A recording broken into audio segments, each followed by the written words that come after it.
Thank you all for tuning in to CU at USC here on Trojan Vision. I'm your host, Nick Alfano, and again, we have quarterback Cody Kessler with us today. Cody, thank you so much for coming with us today. Absolutely. Thanks for having me. So my first question is, I think that every college player's career obviously starts with the recruitment process. So could you kind of go through yours and how you ended up at USC? Yeah, I remember early in my high school career, I wanted a lot of offers. As a high school player, you want to get recruited, you want, schools to offer you. And then they started actually happening, and it became more realistic. And then, I got so many that I was kind of wanted to slow down because I didn't know who to pick. My head was spinning, and so I just took a step back, narrowed it down to about 4 or 5 schools. Obviously, USC being one of those, and I kind of looked into other schools again, and took trips there, visited, and I narrowed it down to USC in Washington, and ultimately made the decision with USC, and it's been a great one. I've been excited about it, and it's been a long journey, but I wouldn't want to be anywhere else. Is there one thing that stuck out to you during the recruitment process that differentiated USC from the University of Washington? They're both prestigious schools. Washington at the time, Coach Sark was there, and he was one of the main reasons why I wanted to go there. He did a great job recruiting me, and Coach Kiffin was the coach at USC at the time, and Coach Shelton, our now interim head coach, who was my quarterback coach, was the guy who recruited me from SC. So, I had great coaches on both sides. So it made my decision a lot more tough. But I think what it came down to was, location. Obviously, California. I'm from Bakersfield, so I knew my little brother was going to get to come watch me play a little bit. USC, is second to none in the country with tradition, and ultimately guys getting to the next level, playing the NFL, and getting the best coaching available, and that's really what I wanted to do. And I think what it came down to was on the phone. I remember Kiffin saying, if you don't want to compete, then don't come here. And I've always been competitive, so that kind of sold me on it. But yeah, the school speaks for itself, and it really drew me here in the academics and everything, I guess, as a whole. Made it hard for me to say no to come here. Yeah, obviously you've had a great career here. Bill Plaschke of the LA Times has said you're living the dream as the next USC quarterback. Even your rival coach, Brian Kelly of Notre Dame, has said, you're one of the best quarterbacks in the country right now. What emotions run through your mind as you're hearing, these really famous people telling you that? Yeah, it's cool because, everyone kind of has the same goal in college football. You work so hard, and people involved, the media, everybody, and those are kind of your peers and the people that you play in front of, and, different coaches, different players, and to get that respect, from people like Coach Kelly, and to hear, other coaches or other players, after games say, hey, man, great job, or, you're a great player. It may be something simple, but it goes a long way, and guys respect that, and, especially when we play teams like Notre Dame. It's a great team, or other teams in Pac-12, and you have the other coaches, saying, "Hey, man, you played great," or "We game plan against you," or "We try to figure out how to stop you" and stuff. It's something that I take, very personal. I enjoy it, but at the same time, there's a lot of great players in the country, and to be even, mentioned as one of the top quarterbacks in the country is something that, is awesome, and especially how far I've come in this journey to USC, and even being, third string to now, being the starter the last couple of years. It makes me feel a lot better. It's exciting to hear, just knowing all the hard work paid off. Yeah, and you came into this season, judged by the media, a lot of coaches, other peers in college football saying that you were a Heisman candidate. What expectations did you have for yourself personally coming into this season?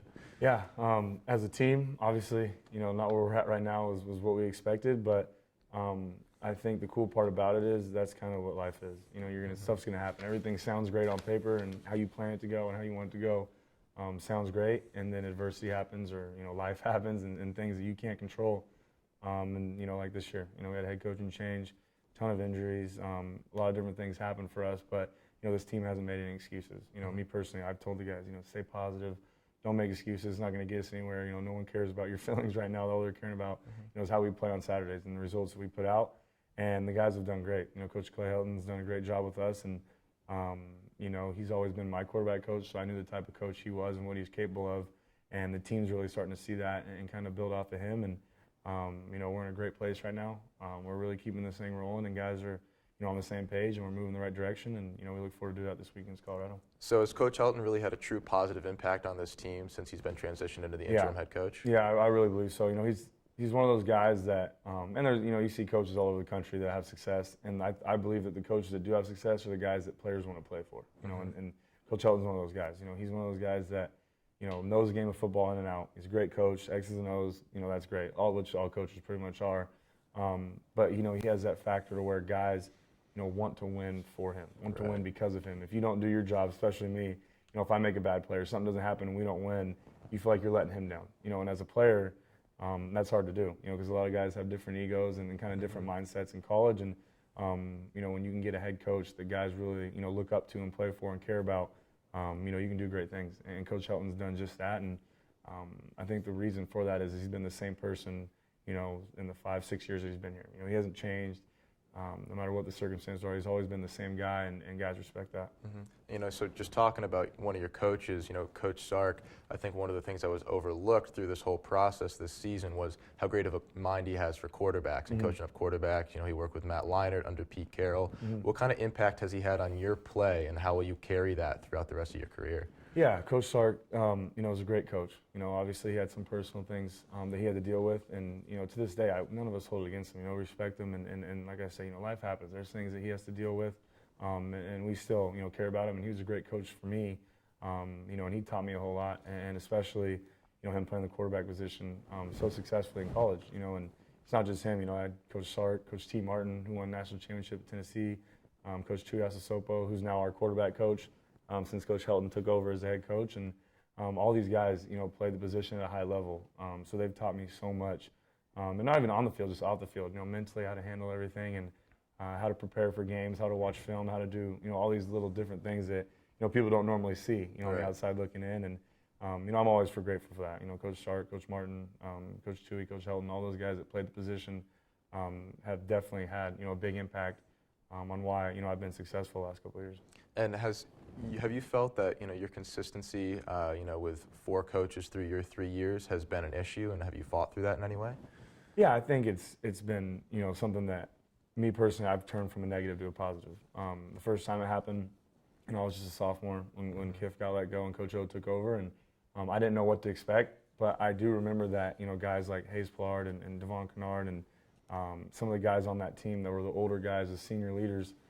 First thing they did was, step in and quiet the whole team about, negativity or people, wanting to leave or saying different things. And, the best part about it is I saw that firsthand, and then now being a senior, it happened again.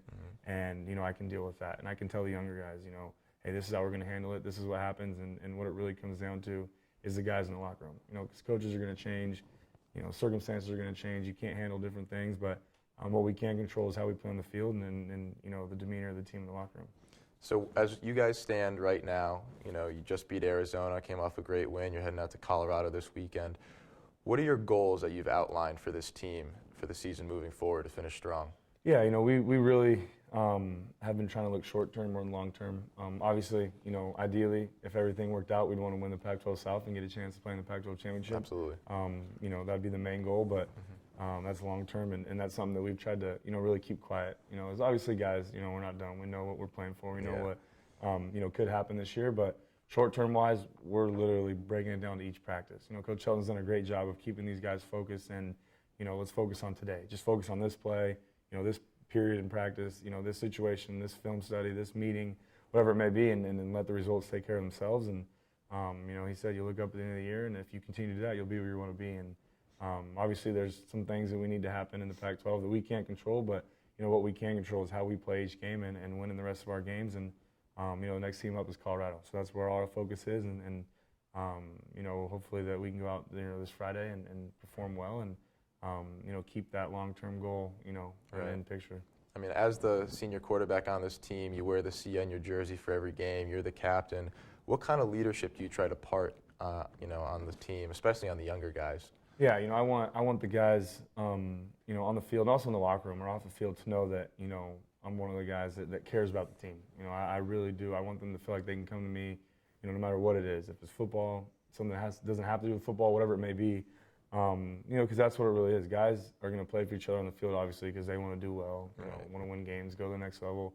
But when you get guys that, truly care about one another and that are playing for each other and don't care about individual stats and care about team success, and that's something that can be great. And I feel like for me, that's something that I've always wanted to apply to the guys. That look, games are going to happen, wins and losses are all going to happen, but I want them to know at the end of the day I genuinely care about them. I genuinely want, what's best for them. And I think it's been a great job. The coaches have put a lot on me as being the senior leader, and I love it. I love the pressure. I love the attention to where everyone's looking at the quarterback in the games, and I thrive off that. And the guys have done a great job supporting me around me, the rest of the team, and it's been a fun journey so far. And so as you're about to leave USC, continue your career, if you were to pitch to a current recruit right now that's looking at USC football, what would you want to tell them? I think the school, like for me, the reason I came here speaks for itself. Right. But the tradition behind this, the coolest part for me is, playing quarterback. There's so many great quarterbacks played before me, and some of the people that I've really got to know over the years are, Matt Barkley was like my big brother when I was, when I was here. Mark Sanchez has reached out to me, Carson Palmer, Leinert, Rodney Peete. I mean, so many guys from the past that play the quarterback position have reached out to me and talked to me, and you really get that sense of you're playing for something bigger than yourselves. So I think the tradition behind it and the guys that you play for is, second to none. All right, Cody, thank you very much. We'll be right back after this short commercial break, so stay tuned. Thank you.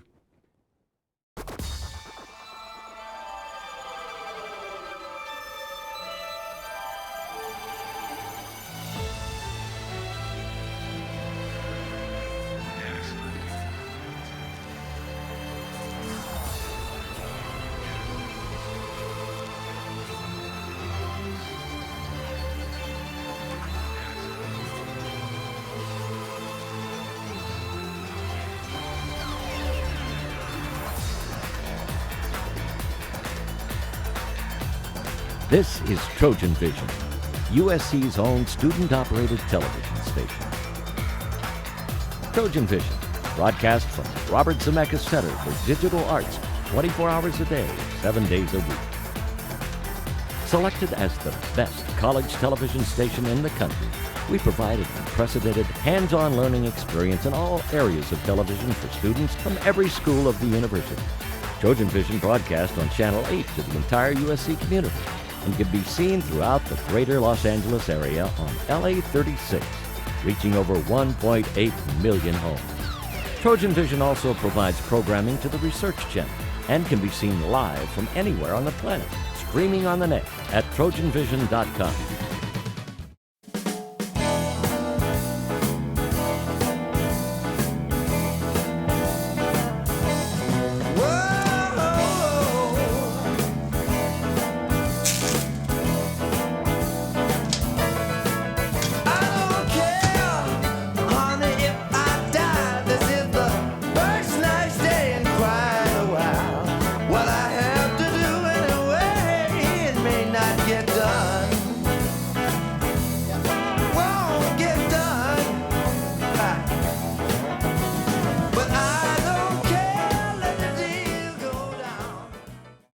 Hi everyone, and welcome back to CU at USC here on Trojan Vision. I'm with quarterback Cody Kessler. Cody, thank you again very much for being with us.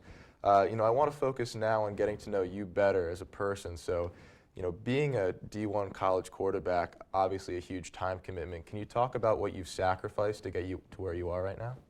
Yeah, in college, obviously you think about the social scene, the parties, going out, having fun, doing all that a normal college student does, and that's something that, we've had to give up. We haven't had, we still get to go out and have fun and enjoy it, and I've made a lot of great friends here and met a lot of cool people, but, football and, academics takes up about 95% of your time during the week, yeah. And even on the weekends during season and even off season, there really is no off season for football, and but it's fun. You really have to love the sport. You really have to love what you do to make that time commitment. And it's not for everybody. There's been guys since I've been here that thought they loved it, thought they enjoyed it, but they couldn't do it, and it's too much of a time commitment. But I think that's why you see such great players in college football, around the country, is because you get the guys that work as hard as they can and put all their time into it, and they get the results they want on Saturdays, and it helps them even in the classroom. When you're being successful on the field and things are going the right way, academics goes right, football goes right, and then your social life, you can get a little bit more of that going, but. Yeah, there's a lot of stuff I've had to give up, but I don't regret any of it. And to talk about your bond with your team for a second, do you have one memory moment that sticks out with that group of guys? One this team right now? Yeah. Yeah, there's been a ton of stuff. the Utah win was something that was awesome. Them being, a top 5 team, and obviously we were 3-3, and things could have gone, worse for us, and it could have kept going downhill. But these guys came together that week, and leaned on one another, and then really decided that, hey, we really want to win this game for Coach Shelton. We want to win this game for the guys on this team. We really want to turn this thing around, and make a run in these last 6-7 games in the season. And that feeling after that game was, something that I'll never forget.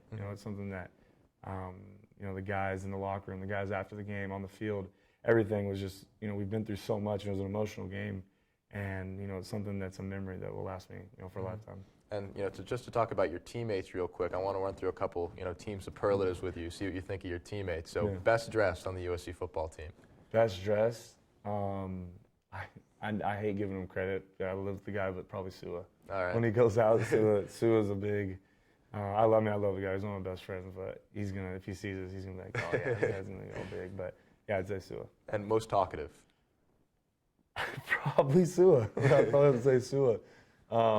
Him or I don't know. Guys in our locker room are awesome. They all talk, have fun, mess around. But yeah, Sua's another guy I'd probably have to go with. And I know you guys love to dance, so if you had to pick one dancer that would beat everybody else on the team. One dancer? One dancer. Who's got the best moves? Juju is a pretty good dancer. Yeah. Almost to where it's just goofy, so it's funny and everyone just laughs. But yeah. Darius Rogers, another guy that can dance, but not me. Definitely not me. And, so aside from the football portion of USC, what has the education that the university has given to you meant to you? Yeah, so I started out, I didn't know what I wanted to do. I was thinking communications. I didn't know for sure. I took a couple classes there, took some in sociology. I was really intrigued by sociology. I thought it was cool, to kind of, step into something that I'm not used to. Something I've never really thought I'd study. Right. And I ended up taking that route, and it was awesome. I enjoyed it. I had some really cool classes. I met some great professors that I still talk to this day. And then I got my degree in that. And then I was fortunate enough, last year to be able to come back for my senior season instead of going to the NFL. And I got into the master's program for Annenberg for communication management. And just the connections, the networking, the people I've met has been, amazing. It's stuff that will last me for a lifetime. Right. When football does end someday, which it will, whenever that is, I'll still have those connections if I ever need help or need a job or need advice or need something. Right. I've met some great people in the academic side of it along the way that, that I'm very fortunate to meet. And, if you had to pick one career, either, stepping away from the game now or stepping away from the game 10 years from now, what would you like to do? I did the comm management program because I thought it'd be cool. I talked to Matt Liner a ton. He works for Fox Sports now, does some Pac-12 stuff, which is really cool. I think that's something that I'd like to go along with. And, maybe something that has to do with football, broadcasting or something, analyst. But also another thing, that's always been important to me is hopefully I could do it hand in hand is, kind of helping out the community. That's kind of why I did sociology. It talks about, social class and status and poverty and all these different things. And, hopefully I can play long enough to the NFL and make enough money to where I can start, something back in Bakersfield, help some of the underprivileged kids. So that's another route, something I'd like to get involved with. And, and you mentioned, being a student at USC plus being a football player takes up about 95% of your time. But, when you have that 5% and you're not trying to sleep, do you have any hobbies that you enjoy on campus around the area? Yeah, I love LA. At first, I didn't know Bakersfield's a small, farm town. I think our tallest building's like 8 stories or something downtown. And I say downtown, it's like 5 buildings. But I didn't know how LA was going to be for me. But since I've gotten here, I've loved it. Santa Monica, Hollywood, all the different things is something that was outside my comfort zone at first. But, I've enjoyed it. And but the best thing for me is concerts. I love going to country concerts, going to Stagecoach every year, going to different things. And a lot of my really good friends I've met over the years are country singers now. So it's been cool to go see them and hang out with them. And whenever they're playing in town or at the Staples Center, or maybe kind of go hang out with them. So when I do have free time, that's something I like to do. Exactly. You mentioned your country music. So if you're prepping for a big game, you're listening to some pump-up music right before the Utah game. What's the go-to song, go-to playlist? Country's kind of like when I'm just hanging out. I probably won't listen. I listen to a little country, I guess, before games, kind of calm me down a little bit. Yeah. I sent Luke Bryan's I sent him a text last week or a screenshot of I was listening to a song before the game, and he laughed about it and joked about it. But my biggest thing probably is like I like house music, like EDM, something that's like up tempo or just like not a lot of words, but just kind of gets your blood flowing, gets you going, and then something like calm and relaxing right before we go out. So it varies from game to game, depending on what mood I'm in. But country's kind of more when I'm just kind of hanging out outside of football because country's not really a pump up thing before a game. Exactly. And if you had to pick another sport besides football that you would have wanted to pursue this far, did you have one? Would you have wanted to try anything else? I played, basketball in high school. Okay. I got a couple scholarship offers early in basketball, nothing big, just kind of smaller schools. But I thought that was going to be the route I was going to take for college, honestly. I think it was my sophomore year that I decided, football is what I want to do. But, I don't know. I couldn't see my life without football. It's something that when I was deciding what I wanted to do, in the future, it wasn't which one do I want, it's which one could I not give up. I felt like football, if I gave it up, I'd always have, what if, or it'd always be a part of me be missing. So, I couldn't see my life without football. Yeah, I mean, your love for football is evident, but is there one thing, kind of like a secret thing you have that you wish more people know about you? I don't know. I'm like I said, I'm not a real open guy with a lot of my personal stuff, but my biggest thing was the country music thing and line dancing and all that, and that's kind of become something, the signature thing I'm known for now among my team and some of the other guys. But no, I mean, it's I'm pretty simple. I'm not. Bakersfield's a real small country, town, and coming from there, I've always just been kind of football class, go home, football, just kind of stuff like that. But no, I mean, I'm pretty open when it comes to stuff like that. Yeah. And what was the transition like coming from a farming town like Bakersfield? I mean, you mentioned only building 8 stories tall. Now you're 3 miles away from downtown Los Angeles. You can walk to the Staples Center to see a Lakers game. What has that transition been like in terms of your location, what you're surrounded by? Yeah, it's a complete opposite. Almost put it in perspective is where my dad coached football where I grew up. We lived with my grandma for a while and in that area, and he coached high school football. And in the stadium for high school, so here's the stadium, and in the back corner of it was about 12 sheep because there's so much farming. So while you're playing the football game, while I was at practice when my dad was coaching, you just hear sheep the whole time. And then when we moved to another part where I grew up, there was a whole another sheep farm right next, like my street, at the end of the street was a sheep farm, and just a real, country town. And then I come here and I don't think I've seen, one farm animal since I've been out here. Exactly.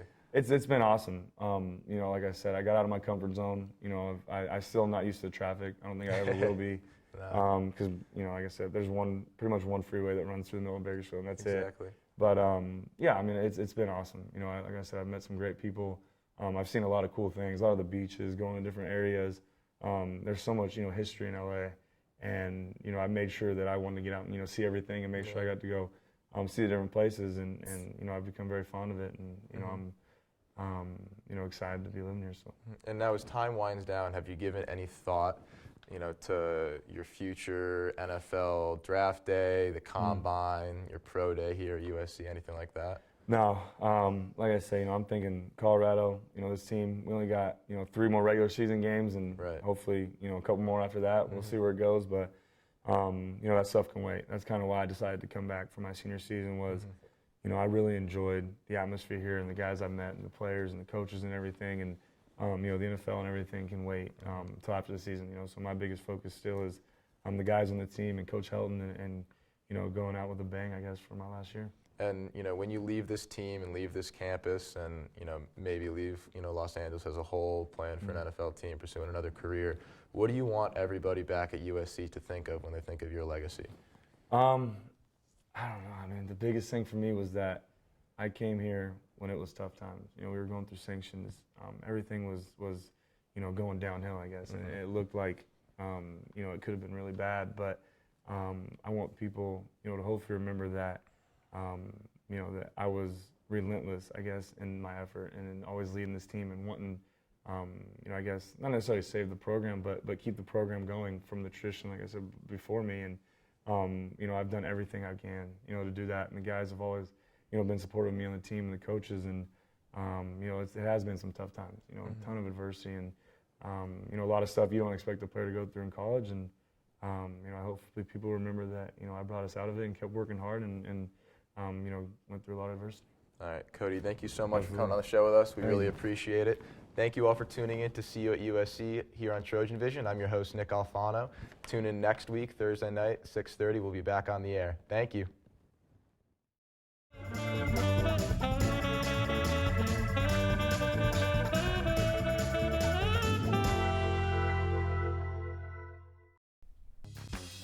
You're watching Trojan Vision. For more of your favorite shows, check us out at trojanvision.com and like us on Facebook.